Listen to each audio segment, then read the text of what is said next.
Esok hari Jumaat pertama dalam bulan Zulkaidah. Tahu tak, Jumaat ini sangat luar biasa kerana bulan Zulkaidah ini adalah salah satu daripada bulan haram.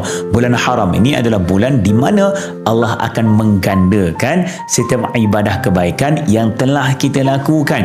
Ada beberapa perkara yang boleh kita lakukan di dalam bulan haram ini, lebih-lebih lagi kalau kita lakukan ianya pada hari Jumaat, maka gandaan daripada Allah lagi sangat luar biasa. Pertama, memperbanyakkan zikir dengan menyebut subhanallah walhamdulillah wala ilaha illallah wallahu akbar. Kedua, banyakkan membaca Al-Quranul Karim, dan kalau boleh bukan sekadar membaca dan bertadabburlah dengan ayat suci Al-Quran.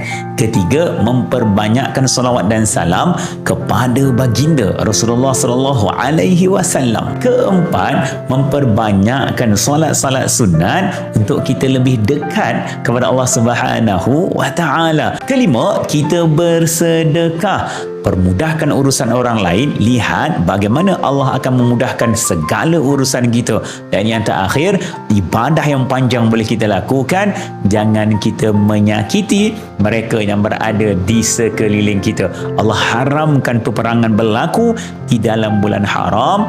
Allah melarang untuk kita menyakiti, menindas dan menzalimi sesiapa yang berada di sekeliling kita.